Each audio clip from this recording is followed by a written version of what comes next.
아이고 반가워.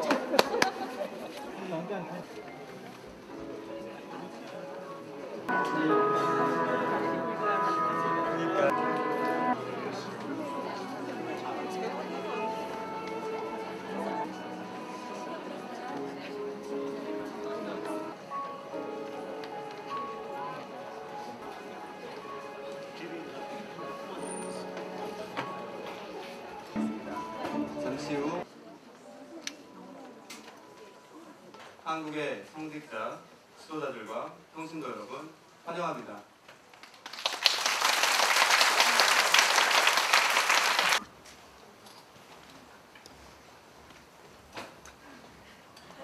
안녕하십니까.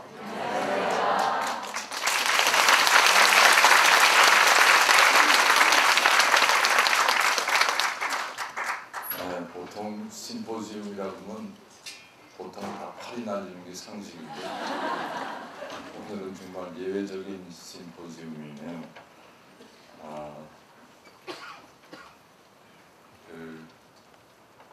우리 프란치스코 교종의 인기가 너무 폭발적이어서 좀 사실은 저는 속마음은 좀 불안합니다. 당신도 당신의 인기가 이렇게 너무 과열되는 것 같아서 부담을 느끼고 계시는 것 같아요. 그래서 당신도 보통 사람이라고 밥 먹고 또 갈 때 다 가고 그런 사람이라고 하시는 것 같습니다. 특히 우리 지금 8월 달에 방한 일정이 발표가 되고 그러면서 어떤 의미로 좀 저는 거꾸로 여러분들에게 좀 흥분을 가라앉히시면 좋겠다 하는 말씀을 드리고 싶습니다. 우리가 다 좋아하는 그 교황님이지만 너무 이렇게 우상화하거나 또 너무 치켜 올려서 그 신화화하는 그런 일은 일어나지 않도록 이렇게 그런 우상화나 신화화가 아무리 훌륭한 분이라도 그런 거를 하기 시작하면 그분의 그 본질, 그분의 진실이 왜곡되기가 쉬우니까 그냥 교황께서 말씀하시는 대로 있는 그대로 보아드리고 우리가 맞이해야 되지 않을까 하는 생각을 합니다. 복음의 기쁨이란 그 사도적 원고를 우리가 좀 더 깊이 읽기 위해서는 이 교서를 내신 그 교종 프란치스코가 몸담고 살아오신 시대와 또 지역의 배경에 대해서 우리가 아주 개략적이지만 조금은 이렇게 알고 들어가는 것이 좋지 않겠는가 생각합니다. 아시다시피 그분은 예수회 회원으로 수련을 받으시고 또 예수회 공동체의 그 영성적인 방향과 흐름을 충실하게 따라서 수도 생활을 하시다가 주교가 되시고 난 후에도 어떤 그런 예수회 그 수도자로서의 신원과 정체성을 온몸으로 살아내려고 노력하신 분 같습니다. 1975년에 로마에서 예수회 회원들의 그 32차 총회가 있었는데 그때 아르헨티나에서 예수회 회원들이 이렇게 다 뭐 다는 아니겠지만 대표단이 갔겠죠. 그때 이제 벨볼리오 신부님이 아마 그 대표로 가셨던 것 같은데 총회를 마치면서 그 예수회의 지도자들은 하나의 그 결심이라고 할까 다짐이라고 할까 그런 문서를 발표하셨어요. 근데 거기서 굉장히 중요한 그 예수 회원들의 역할에 대해서 이런 말씀이 있습니다. 우리는 십자가를 기준으로 삼아 이 시대의 중대한 관심사에 계속 참여할 것입니다. 특히 신앙에 대한 갈등이나 정의에 대한 투쟁에는 반드시 앞장설 것입니다. 이렇게 선언하는 문장이 들어가 있습니다. 멜고리오 신님을 비롯해서 거기 참석했던 모든 예수 회원들은 이런 그 선언을 가슴에 담고 마음에 품은 채 각자 자기 나라로 돌아갔습니다. 비단 라틴 아메리카의 그 예수 회원들만이 아니라 세계 그 각국에 흩어져 있는 모든 예수 회원들이 다 같은 마음으로 돌아갔고, 한국의 예수 회원들도 같은 그런 각오와 다짐을 가지고 그 후에 삶을 살아가셨으리라고 봅니다. 근데 그때 그 멜고리오 신부님이 사셨던 그 아르헨티나라는 그 나라가 걸어온 그 길도 우리가 좀 짚어봐야 되지 않겠는가 생각합니다. 여러분들이 뭐 어느 정도는 다 알고 계시겠지만 세계 1차 대전 이후에 아르헨티나라는 나라는 금융위기, 경제위기를 아주 심각하게 겪었고, 그런 위기가 오면서 자연히 나라 전체가 아주 혼란해지고, 그러면서 소위 좌익 급진 세력과 또 그것을 도저히 용납할 수 없는 우익 군부 세력의 갈등이 끊임없이 이어졌습니다. 그래서 한쪽에서는 혁명하고 한쪽에서는 군부 쿠데타하고, 혁명과 쿠데타를 서로 차례로 주고받으면서 계속 악순환이 되는 그런 혼란한 시대가 몇십 년 계속이 됐습니다. 1976년에 이르러서 다시 그 군사 쿠데타가 민간 정권을 무너뜨렸습니다. 좌파 게릴라 세력들이 군사 정권의 반기를 들었으나 군사 정권은 무자비하게 탄압하고 모든 반대파를 제거하기 시작했습니다. 이러한 그 군사 정권의 소위 숙청을 사람들은, 아르헨티나 사람들이 소위 더러운 전쟁이라고, 웨라 수시아라고 불렀었습니다. 이것이 1976년부터 1983년, 그러니까 거의 7년 동안 계속이 된 이 비극이었는데, 거의 이 도살극이라고 해도 과언이 아닐 정도로 아르헨티나 국가 전체가 아주 대단한 공포 분위기 속에 빠졌습니다.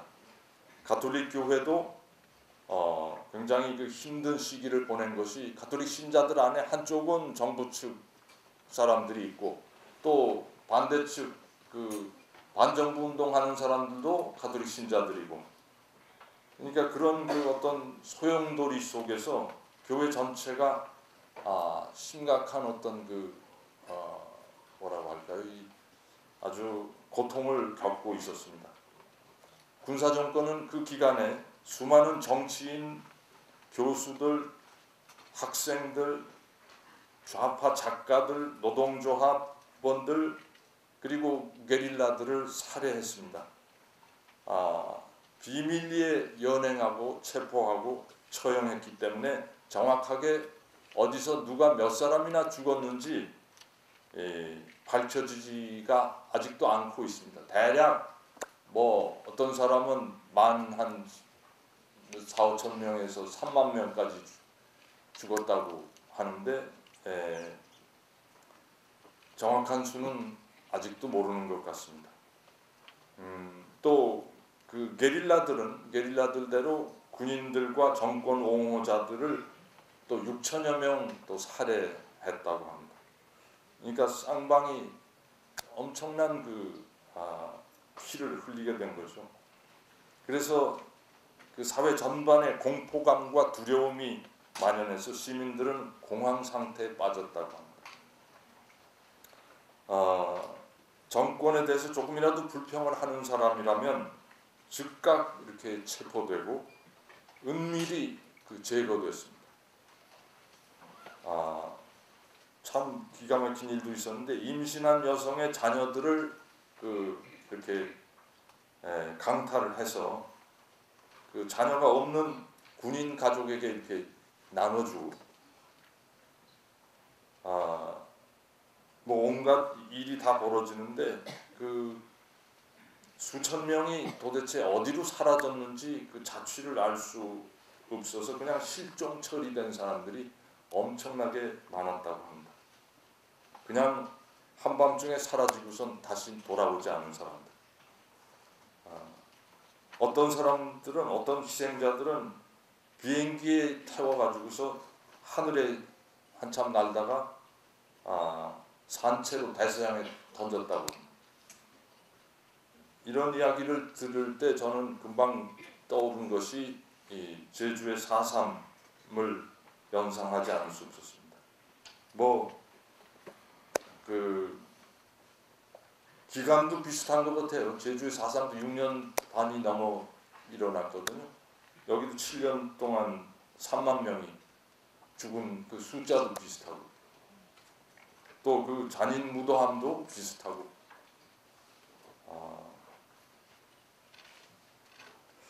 그래서 이런 그 끔찍하고 소위 그 더러운 전쟁이라고 하는 그런 참극이 벌어지는 동안 베르골리오 신부님도 그 소용돌이의 한복판에 계셨습니다. 많은 평신도들이 독재 정권에 고문당하고 절박한 궁지에 빠져 있을 때 그들을 도울 수 있는 방법이 뭔가 그분은 고심하셨던 것 같습니다. 그 무지막지한 그 독재 정권과 정면 대결은 안 하셨지만 그러나 이분이 그 자기 형제 사제들의 안전을 지키려고 나름대로 안간힘을 쓰셨습니다.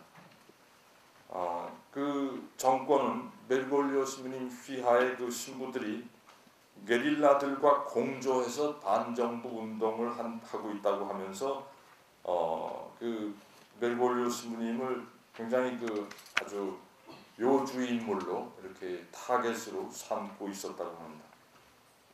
실제로 그 어떤 신부님들은 군부의 그 폭력에 정말 힘없이 쓰러져가는 백성들의 모습을 도저히 지켜보고 있을 수 없어서 직접 무기를 들고 저항운동에 가담한 사람도 있었습니다. 근데 그런 사제들에게 베르골리오 신부님의 그 태도는 한결같이 항상 이런 그 말씀이었습니다. 우리는 사제들입니다. 우리가 게릴라나 혁명가가 될 수는 없습니다. 이 관부장이시던 그 베르골리오 신부님은 반복해서 그 동료 사제들에게 무기를 들고 우리의 삶을 폭력과 증오에 굴복시켜서는 안 된다 하고 이렇게 여러 차례 호소하셨다고 합니다. 나중에 알려진 일이지만 베르골리오 신부님은 교회 안에 많은 사람을 피신시키셨고 한 번은 자기와 이렇게 모습이 비슷한 사람이 이렇게 군인들에게 쫓기게 되니까 자신의 신분증을 이렇게 주시고 외국으로 탈출하도록 돕기도 하셨다고 합니다.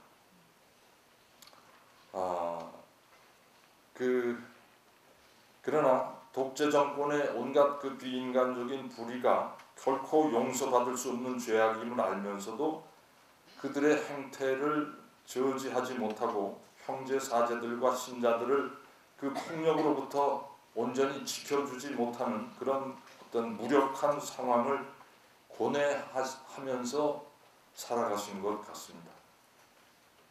세월이 한참 지나고 나서 2000년 대희년을 준비하면서 교황님의 권고에 따라서 온 세상이 그 양심 성찰을 이렇게 하도록 그 권고를 받았을 때 아르헨티나의 주교님들은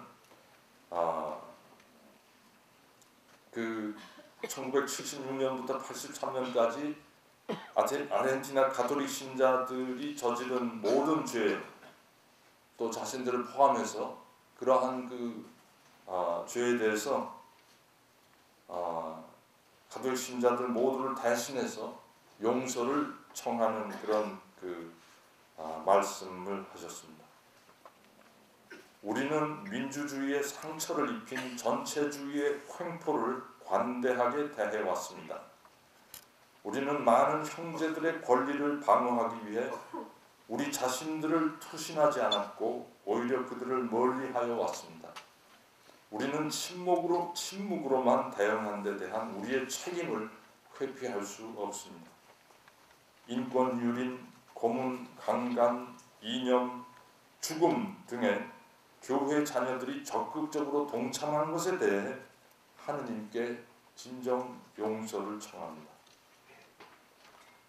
2012년에 아르헨티나 주교님들과 함께 멜골리오 주교님도 과거에 주교들이 저지른 잘못에 대해서 용서를 구하는 표현을 이렇게 하셨습니다. 우리는 모든 사람의 고통을 공유하지 못했습니다. 다시 한 번 더 우리의 실수와 우리가 마땅히 해야 할 지원을 제대로 하지 못한 것에 대해 용서를 청합니다. 이런 내용들은 매튜 번슨이라는 사람이 지은 교황 프란치스코 그는 누구인가라는 책에 보시면 더 자세히 나와 있습니다. 오늘 우리가 접하는 이 복음의 기쁨이라는 이 교황 문헌은 갑자기 프란치스코 교종 혼자서 이렇게 창작해낸 작품이 아닙니다. 이미 앞선 역대 여러 선대 교종들의 사회적 가르침을 이어받고 한 걸음 더 발전시킨 그런 문서입니다. 따라서 복음의 기쁨이 탄생한 교회 역사의 맥, 그리고 교회가 사회 문제에 대해서 공식적인 가르침을 제시한 역대 교종의 발자취를 짚어보아야 이 문헌도 우리가 제대로 이해할 수 있다고 생각을 합니다.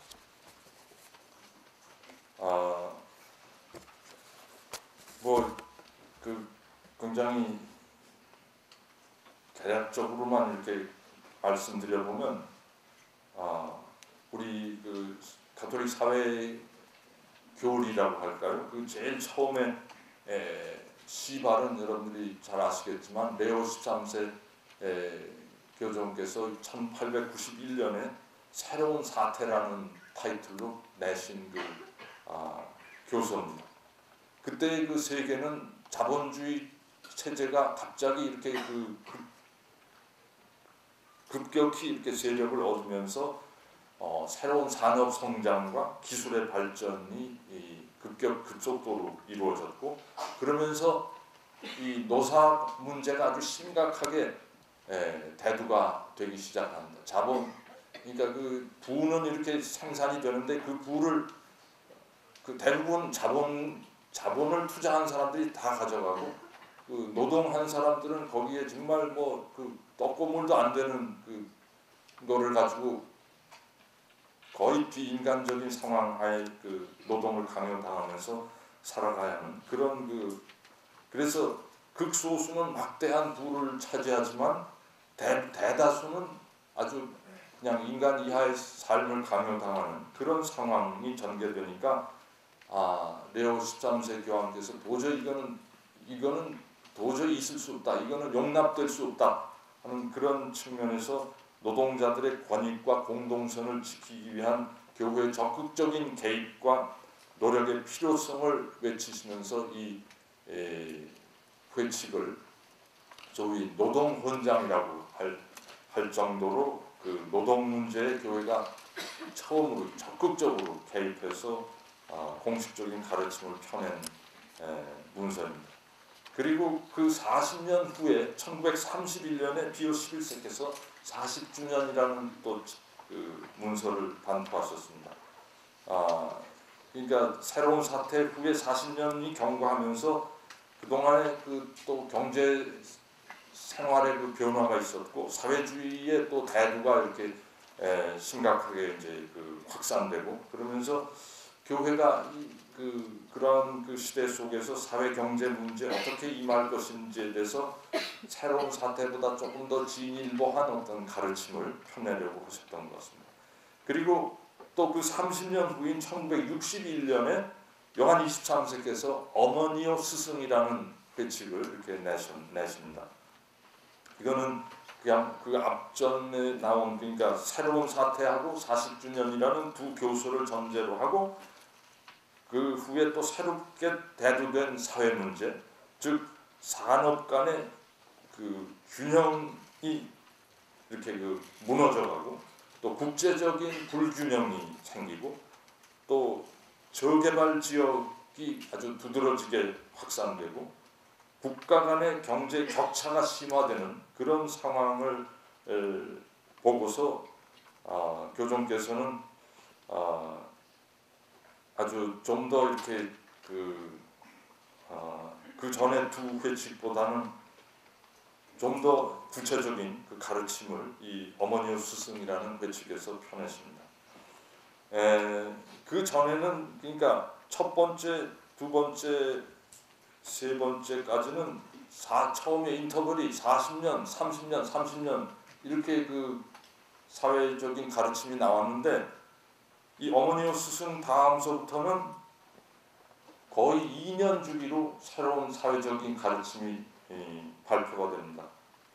어떤 의미로 30년에 한 번씩 다루던 문제를 2년에 한 번씩 이렇게 그 역대 교종들이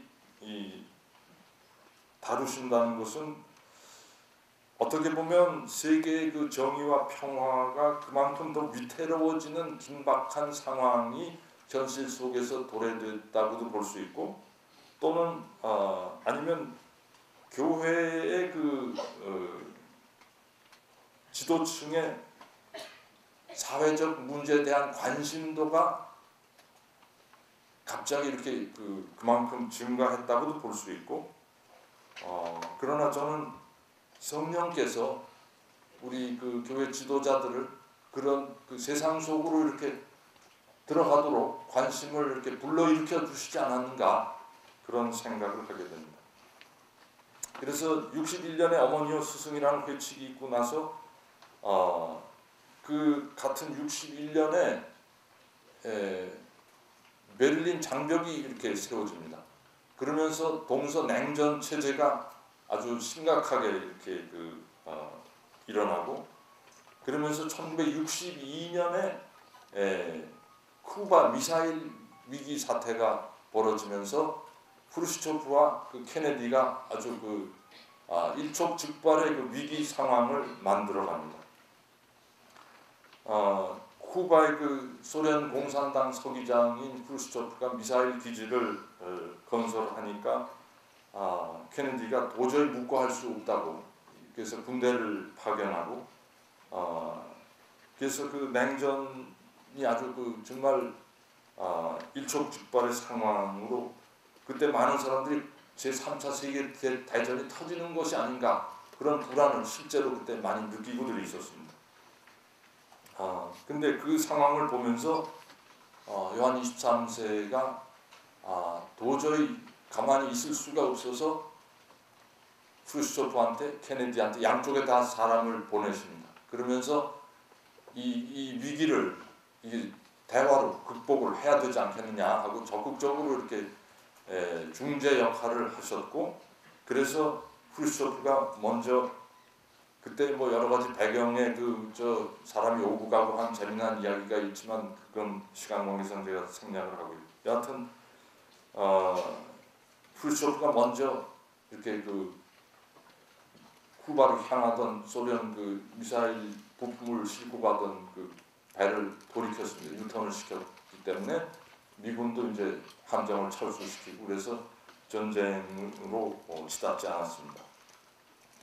그런 상황을 이렇게 그 위기가 지나친 다음에 그 이듬해 1963년에 그 지상의 평화라는 회칙을 내셨습니다. 세상의 평화를 실현하기 위해서는 질서가 유지돼야 된다는 것을 강조하시면서 그 그 질서는 개인들 안에서의 질서만이 아니라 나라 안의 질서, 그다음에 국가들 간의 질서, 이런 것이 확립이 되어야 세계 평화를 가져올 수 있다. 이런 그 가르침을 이렇게 펴시면서 굉장히 그 세계 평화를 위해서 아주 많은 참 심혈을 기울인 노력을 다 기울이시고, 그리고 저 지상의 평화 마지막 사인하시고 몇 달 못 가서 세상 떠나셨습니다. 암투병 하시면서 마무리를 하셨어요. 이 문헌은 그 다음에 이제 63년에 지상의 평화 나오고, 그 다음에 또 2년 뒤에 1965년에 제2차 바티칸 공의회 사목헌장이 나왔습니다. 이 사목헌장은 현대 세계에 있어서의 문화와 경제, 사회, 정치 모든 문제를 전반적으로 이렇게 폭넓게 다루면서 지상의 평화보다 한 단계 더 나아가서 세상의 모든 영역 속에 그리스도적인 가치, 복음적 가치를 구현하면서 국가 간에는 전쟁을 피하고 국제적인 협력을 통해서 평화를 실현하도록 호소하는 그런 공의회의 가장 중요한 문서라고 볼 수 있습니다. 어떤 의미로 이 문서를 통해서 요한 23세는 물론 이거 다 완성한 건 바울 6세 때 이제 사목헌장이 다 완성이 됐지만 요한 23세가 공의회를 여실 때 가졌던 그 염원, 교회 문을 활짝 열고 세상 쪽으로 바짝 다가서도록 가르치는 그런 가르침이 이 사목헌장에 다 녹아 들어가 있다고 생각합니다. 그리고 그 사목헌장이 나온 것이 65년인데 2년 후인 67년에 바오로 6세의 그 민족들의 발전이라는 회칙이 나옵니다. 사목헌장보다 한 단계 더 나아가서 인간의 완성, 인류 공동체 발전이라는 것이 어떻게 이루어져야 되는지, 참 발전이라는 것이 무엇인가를 심층적으로 이 민족들의 발전 회칙에서 다루고 있습니다. 그래서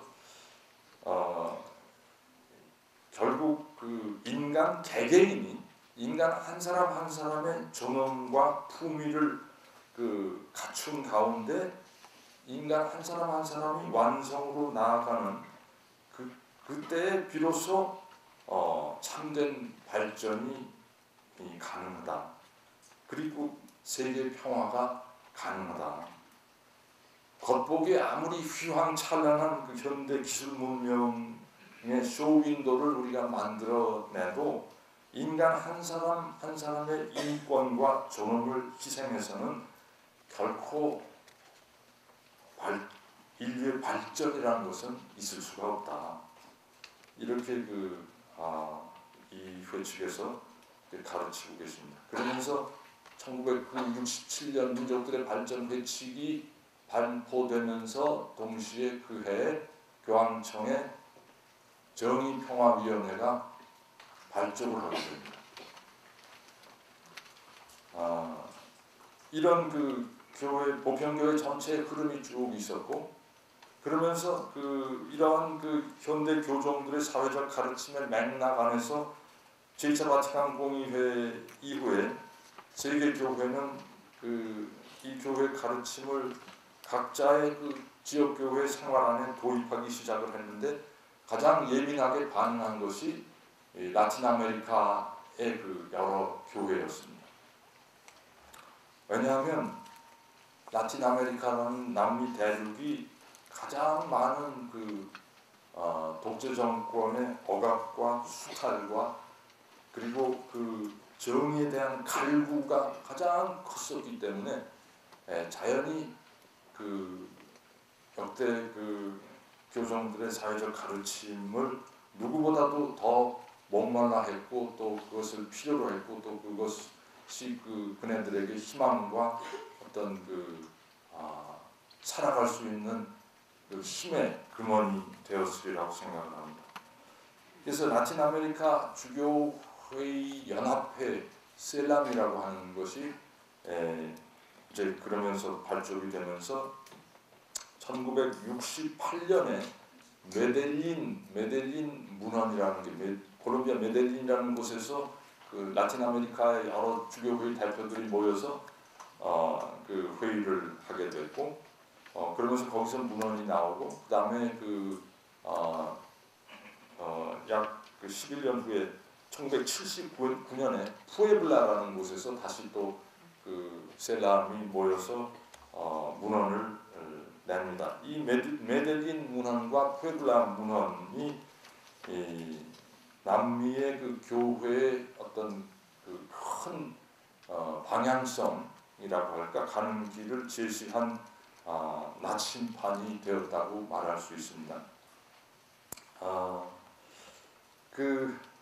이 두 문헌 안에서 남미 그 주교단은 여러 나라에서 소수의 이익만을 추구하는 다국적 복합 기업이 국가의 질서를 무너뜨리는 공통된 사회 경제 상황을 직시하고 그 결과로 가난한 자는 더욱 가난해지고 힘없는 자들의 인권은 갈수록 유린당하는 그런 노예적 상황이 전개되니까 이런 사악한 구조로부터 사회 구조로부터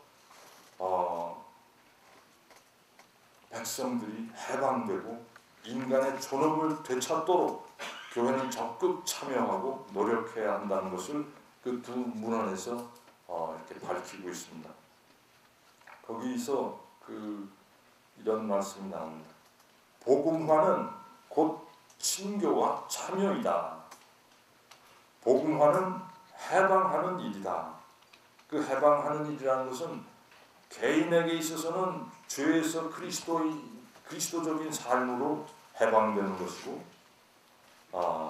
또 사회는 죄스러운 그 상황에서 정의와 평화와 참다운 형제로 해방되는 것이다. 복음화는 세상의 공동체 안에서 감지할 수 있어야 한다. 이런 그 말씀을 합니다. 한마디로 복음화란 교리를 가르치고 세례를 주는 데 그치는 것이 아니라 그리스도 안에서 이루어지는 인간의 충만한 변모, 즉 인간의 온전한 성장과 발전, 교회의 참여와 친교 속에 이루어지는 사회의 완전한 변혁, 여기까지 나아가야 이것이 복음화지, 그냥 성당에서 예비자들 몇 교리 가르치고 세례 주는 것, 이것만으로 복음화라고 생각하면 대단히 곤란하다 하는 게 라틴 아메리카 주교님들의 선언이었습니다. 이런 라틴 아메리카의 정치 사회적 배경 안에서 멜골리오 주교님도 그 백성들과 그 사목자들과 함께 숨쉬고 호흡하고 성찰하고 고민하면서 살아가셨으리라고 봅니다. 그런 그 맥락에서 오늘 우리가 받은 이 복음의 기쁨이라는 교서가 탄생했고, 또 그 맥락을 제대로 전제로 해서 이 문헌을 읽을 때 우리의 그 착오나 또 오해가 일어나지 않으리라고 생각합니다. 프란치스코 교정은 제가 나눠드린 유인물 혹시 가지고 계세요? 네. 거기 파코라고 썼죠? 네. 이 프란치스코라고 길게 발음하고 그래서 파코라고 썼는데 스페인에서는 원래 아주 가까운 친구가 프란치스코면 기니까 생략해서 파코 하고 부릅니다. 그래서 저도 편의상 교황님께는 대단히 죄송스럽지만 파코 교정이라고 했습니다. 교정께서 이 문헌을 통해서 앞으로 여러 해 동안 가톨릭 교회가 나아갈 새로운 길을 제시하고자 한다고 이렇게 쓰셨습니다. 마치 그걸 읽으면서 제가 느낀 느낌은 우리가 저 신부들이 처음 모자 실컷 살다가 처음 본당 신부 발령을 받고 나서 첫 본당에 나가서 자신의 어떤 그 사목적인 소신과 또 관심과 열정을 가지고서 이제 내가 이 본당을 이렇게 사목해야지 하는 어떤 그런 청사진을 이렇게 갔습니다. 그런 마음으로 이 박호 교종께서 우리 당신이 이 재임 기간 동안에 이렇게 교회가 좀 나갔으면 좋겠다 하는 그런 당신의 꿈을 우리한테 제일 먼저 던져주신 첫 그 문헌이라고 생각이 듭니다. 이 문헌 읽어보시면 느끼셨겠지만 제일 처음에 이렇게 강조하시는 게 기쁨이라는 단어죠. 이 기쁨이라는 단어가 막 여러 번 나오는데 이 기쁨, 이분이 기쁨을 강조하고 부각하고 언급하는 것은 거꾸로 말하면 현재 가톨릭 교회, 특히 신앙의 유산을 제일 오래 계승한 제1세계 교회, 유럽과 미주의 그리스도교 국가들 안에서 그 기쁨이 거의 유실되었거나 무산되어 버리고 사라졌기 때문에 이렇게 기쁨을 강조하시는 것이 아닐까, 저는 그렇게 받아들였습니다. 서구 그리스도 교회는 현대에 이르러서 사실 일종의 근무력증에 걸린 그런 그 환자처럼 체력은 약화되고 마음은 우울증에 걸린 그런 노인같이 살고 있는 것 같습니다. 왜 그렇게 됐을까? 교회 바깥에서 오는 여러 가지 요인, 외적인 요인이 있겠지만 교회 내부에도 큰 요인이 있었다고 교종께서 보시는 것 같습니다. 복음이란 한마디로 가난하게 사신 예수께서 그 동시대에 가난한 이들에게 들려주신 기쁜 소식이었습니다. 근데 교회가 세상을 복음화하면서 교회가 세상 속에서 힘을 갖기 시작을 했고 가난한 이들과 갈수록 멀어졌습니다. 유럽의 모든 도시에 가보시면 어느 도시를 가나 예배 없이 마을 한복판에 제일 중심과에 제일 큰 건물은 주교자 성당입니다. 그리고 그 바로 옆에 그 광장 앞에 시청이나 아니면 그 행정기관의 핵심 부서가 자리 잡고 있습니다. 이런 그 교회 공간적인 위치와 건물의 크기 자체가 교회의 힘의 상징이고 역사적 실체였습니다. 현대에 이르기까지 대부분의 그리스도교 국가, 그리스도교 문화를 이어받은 제1세계 교회들이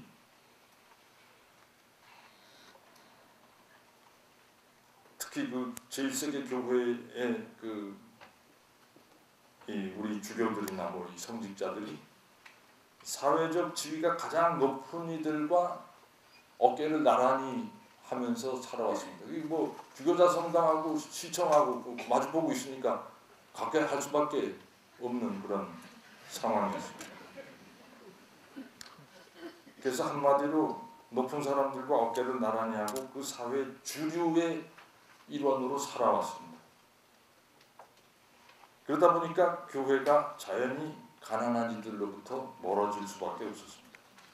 교회가 가난한 이들의 고통을 함께 느낄 수도 없었고 슬픔을 나눌 수도 없었습니다. 그러니까 예수님이 전해주신 가난한 이들의 기쁨도 느낄 수가 없었습니다. 가난한 이들이야말로 참된 기쁨을 아는 사람들입니다. 박호 교종께서 복음의 기쁨 7항에서 이렇게 말씀하십니다. 기술사회가 쾌락의 기회를 증대시켜 왔지만 기쁨을 낳기는 매우 어렵습니다. 제가 이제껏 살아오면서 겪은 가장 아름답고 자연스러운 기쁨은 가진 것 없는 매우 가난한 이들의 기쁨이라고 말씀드릴 수 있습니다. 박호 교종께서는 부에노스아이레스의 빈민가에서 가난한 이들을 만나면서 그들에게서 진정한 기쁨이 무엇인가를 배우신 것 같습니다. 그래서 교종께서는 교회가 복음을 선포하려면 가난한 이들에게 다가가서 그들로부터 기쁨을 배우고 복음의 열정과 기쁨을 되찾자고 호소하시는 것 같습니다. 그 시황에 때로는 불안 속에서 때로는 희망 속에서 무엇인가를 찾고 있는 현대 세계에 기쁜 소식을 전하는 이들이 낙심하고 낙담하며 성급하고 불안해하는 선포자가 아니라 그리스도의 기쁨을 먼저 받아들여 열성으로 빛나는 삶을 살려는 복음의 봉사자가 되기 바랍니다. 이렇게 쓰셨습니다. 이게 시간이 뭐 많이 가서 다 생략하고요.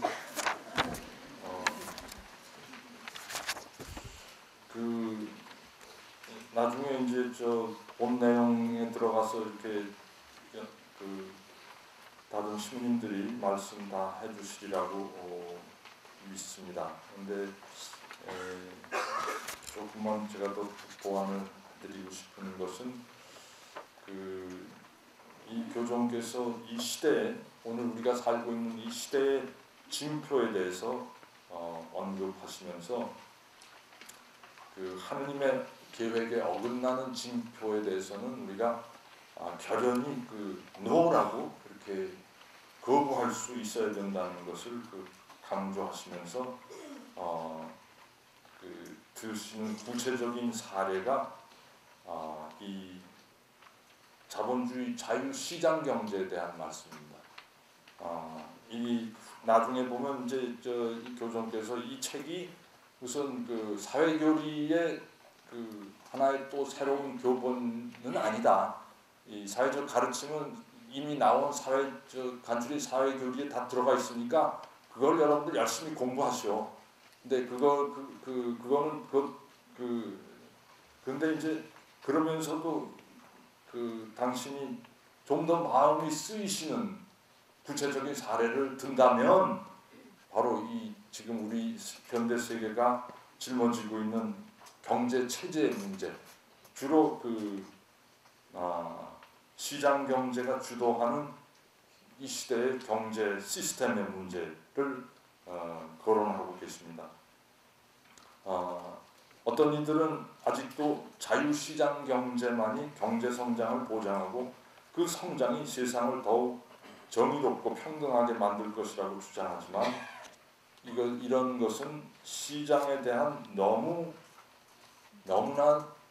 유치하고 순박한 순진한 믿음이라고 이렇게 54항에 지적을 하십니다. 실제로 우리의 역사 현실 속에서 시장 경제가 자유시장 절대적인 자유를 누리는 시장 경제가 그런 인류를 정의롭고 평등하게 성장하게 한 사례가 한 번도 발견되지 않았습니다. 이런 경제 체제 하에서는 모든 것이 약육강식의 법칙 아래 놓이게 되면서 힘없는 이는 힘센 이에게 먹히고 있습니다. 그 결과 수많은 사람이 배척되고 소외되고 있습니다. 그들에게는 일자리도 희망도 현실을 벗어날 방법도 없습니다. 53항에 이렇게 말씀하십니다. 이런 경제는 사람을 사회에서 쫓아낼 뿐 아니라 사용하다가 소모품처럼 버리고 죽이는 경제다. 그래서 이런 배척과 불평등의 경제는 안 된다고 말해야 한다고 강하게 이렇게 선언하십니다. 이런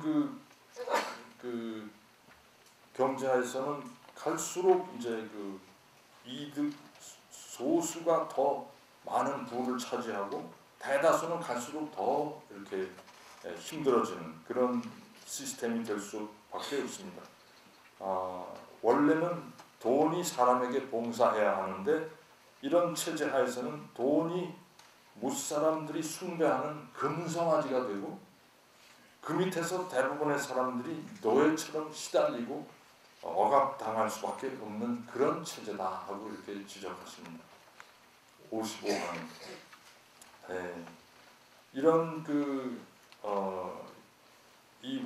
아주 큰 원론을 교종께서 말씀하시는데 이런 말씀을 듣다 보면 우리나라 상황이 너무나 그대로 적용이 되는 것 같아요. 지금 우리나라의 그 산업 분야를 보면 자동차나 전자제품이나 이런 제조 분야만이 아니라 유통업도 전부 재벌 대기업의 자본에 넘어갔습니다. 옛날에는 다른 기술이나 무슨 큰 자본이 없어도 소시민들이 작은 구멍가게 하나 내가지고서 가족 생계를 유지할 수 있었지만 지금은 대자본이 지배하는 대형 마트 아니면 SSM 슈퍼마켓 아니면 24시 편의점 이게 유통업을 전부 다 말아먹었기 때문에 아무도 이제 거기에 도전을 하지 못합니다. 동네 구멍가게, 문방구 가게 다 사라졌죠. 옛날에 구멍가게 하던 사람들은 자기가 일하고 싶을 때 일하고 문 닫고 싶을 때 문 닫았지만 지금은 그런 자유를 다 뺏겼습니다. 24시 편의점 하는 점주들은 대기업 유통업체의 거의 노예가 되다시피 했습니다. 그래서 장사가 안 돼서 문 닫으려고 하면 또 위약금 벌금을 또 엄청 물어야 되고 문 닫지도 못하고 울며 겨자 먹기로 밤새도록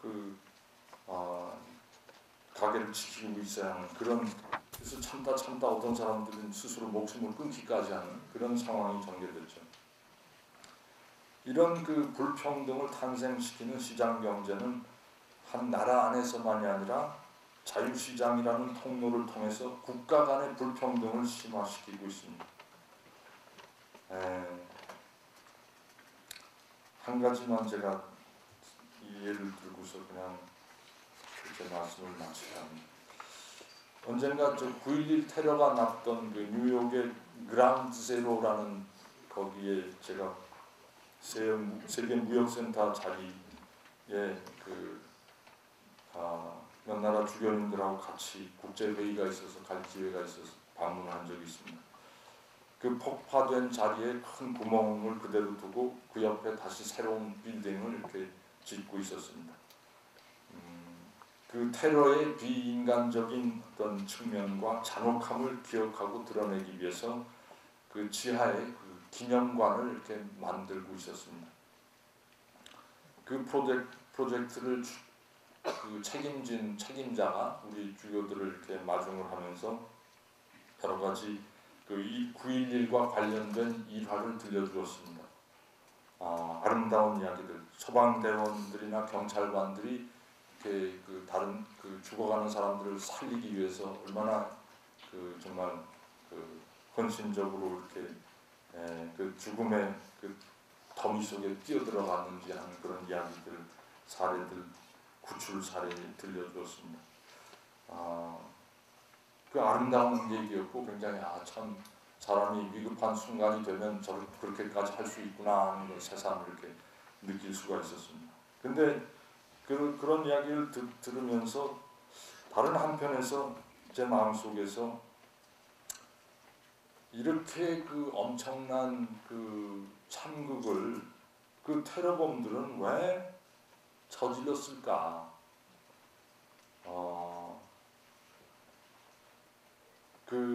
그들의 테러를 저지른 목적과 경위와 원인이 무엇인지 거기에 대해서 이렇게 좀 생각을 하게 되더라고요. 그래서 마침 우리를 안내한 사람 중에 그 지역 본당신님이 계셔서 본당신님한테 제가 따로 물었습니다. 여기 이런 좋은 말하자면 테러의 끔찍함을 보여주는 어떤 그런 기념관 사업도 좋고 여러 가지 좋은 일을 하시는데 이와 더불어서 이 테러 그 테러범들이 왜 이런 일을 저질렀고 그 아주 근원적인 그 이유라고 할까 그거 거기에 대해서 좀 연구하고 조사하고 그런 노력은 안 합니까? 하고 제가 물었더니 그 신부님 답변이 자기도 정말 그게 큰 자기 안의 그 숙제인데 이 뉴욕이라는 지역 사회에서는 그런 문제를 이렇게 입 밖에 내기가 곤란합니다. 그 정서가 도저히 그런 문제 제기를 하고 이렇게 뭐 나섰다가는 그냥 몰매 맞을 것 같은 그런 분위기라는 거죠. 그런 말씀 직접은 안 했는데 저한테 들려온 그 행간의 이야기는 그거였습니다. 그래서 정말 결국은 그런 끔찍한 국제적인 테러 그 다음에 이어서 끊임없이 일어나는 여러 그 지역에서의 테러들을 보면은 결국은 이 불평등 세계 속의 불평등이 빚어낸 하나의 그 비극이라는 거죠. 그래서 이게 지금 이런 교정께서도 이런 식으로 세계가 계속 이윤 경제 위주의 그 발전을 끊임없이 추구하면은 이거는 인류가 도저히 공존하기가 힘들다 하는 그런 어떤 나름대로 위기 의식을 가지시고 이렇게 강하게 전 세계를 향해서 그 불평등을 없애는 일을 우리가 나서서 하지 않으면 우리가 복음화하는 사람이라고 할 수 없다.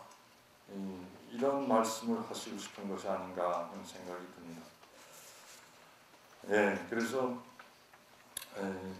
제가 얘기할 시간이 다 된 거죠. 나머지는 제가 유인물에 적은 거 그냥 참조해 주시고요. 마지막으로 이렇게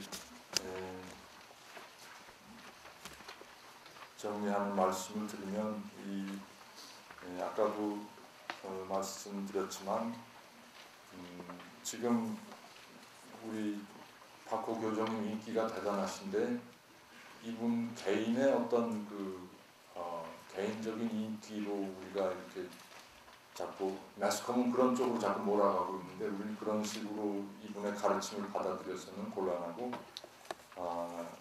성령께서 벌써 19세기 말 아까 제가 처음 말씀드린 새로운 사태라는 레오 13세의 그 노동 헌장 회치에서부터 이미 성령께서는 교회를 이 세상 쪽으로 나가라고 이렇게 강하게 밀고 계셨고 여러 교황들이 그 성령의 감도하심에 따라서 조금씩 한 발자국씩 한 분 한 분 나가셨고 그런 그 거대한 어떤 성령의 인도하심의 흐름에 따라서 우리 박호 교종께서도 용기를 내서 이렇게 전 세계를 향해서 나가자 하고 이렇게 말씀해 주시는 것이 아닌가 그런 생각이 들고 그래서 우리도 그 교황님의 그러한 초대에 정말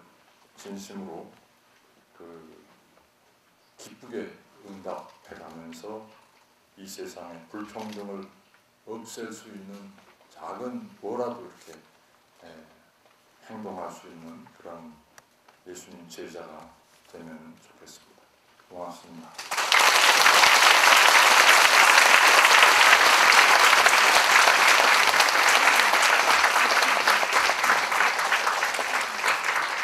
네, 강을 보여주신 깊은 기도 강연 감사합니다. 다시 한번 주연에게 큰 박수 부탁드립니다.